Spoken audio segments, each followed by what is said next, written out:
that in 2008, this system collapsed. And for the longest time, what we believed is it's because the defaults were too many. They were too much. And so the system had to collapse. But if you look at what happened, what you will discover is that's not true, okay?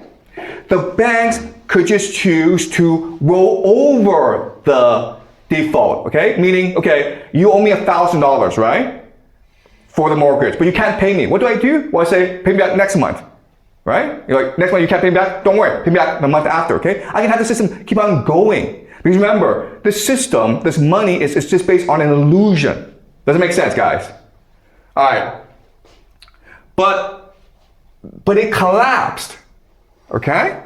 So that's something that we're gonna look at today.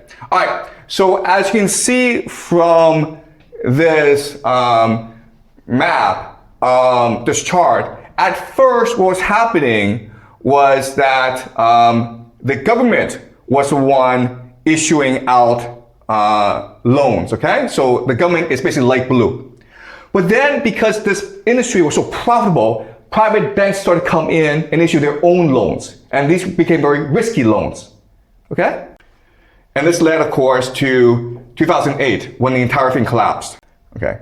All right, so the big question is, why did the financial market collapse? So this is the CDO issuance, okay? As you can see, it's generating a lot of money for these private banks.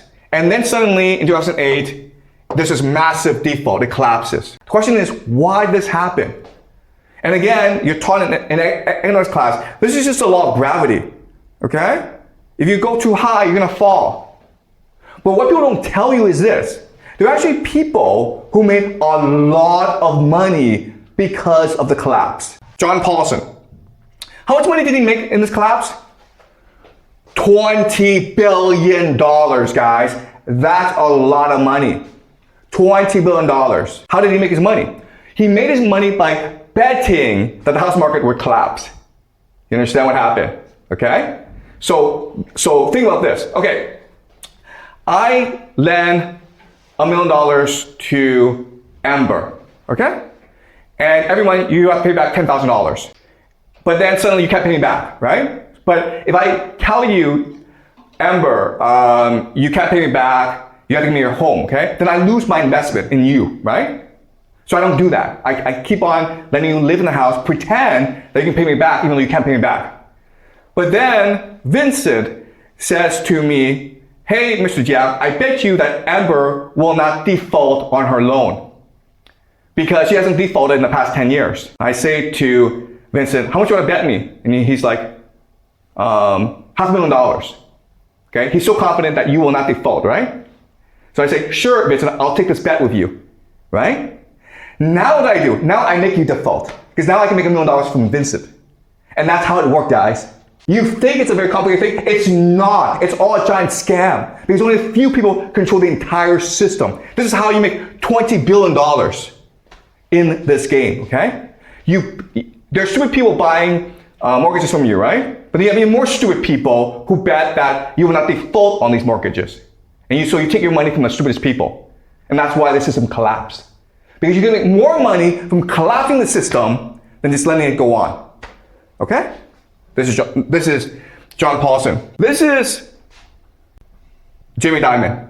And he also profited from the bank collapse. Why? Because when these banks collapse, you can start to consolidate the banking industry. Okay? So JP Morgan started to buy these other banks that were losing money. And then JP Morgan now is the largest bank in America. All right? Also, guys, look at this. Before 2008, most homes were actually owned by individuals, okay? This is 2008, okay? So the gray are just individuals. They might have one home, they might have 10 homes, okay? But they're basically individuals. The blue are those who own more than 1,000 houses. And then the dark blue are those big banks that own like 100,000 of homes, okay? So before 2008, you can see like most people were in the gray, okay? These are just individuals. But then, after collapse, you see the blue and the dark blue go way up. Why? Because these homeowners lost their homes. And so these banks and these companies can come in and buy them on the cheap. Doesn't make sense. So the great financial crisis of 2008 destroyed millions of lives, but it made it profitable for a few powerful individuals and institutions. Okay? Right. A major consequence. So then you're like, okay, no, Mr. Jiang, you don't get it. It's gravity. Eventually, a bubble has to collapse. Well, today we have two bubbles. We have something called the private equity bubble, private credit bubble, okay, where private banks lend money to private companies. And people say it's $2 trillion. And it hasn't collapsed yet. Why? Because the private banks allow the private companies who are losing money to keep on going. You understand? The private banks don't come and say, hey, you guys are losing money, you should declare bankruptcy, and I'll take whatever you have. Why? Because they would lose a lot of money that way. Okay, do you understand this idea? These bubbles can keep on going forever. They don't have to collapse. Another big bubble today is something called the AI bubble, right? These companies, NVIDIA, OpenAI, when their AI products don't actually make any money. Like ChatGPT does not make any money. In fact, it loses money every time you use it, okay? Because it's more expensive to run ChatGPT than it generates in revenue.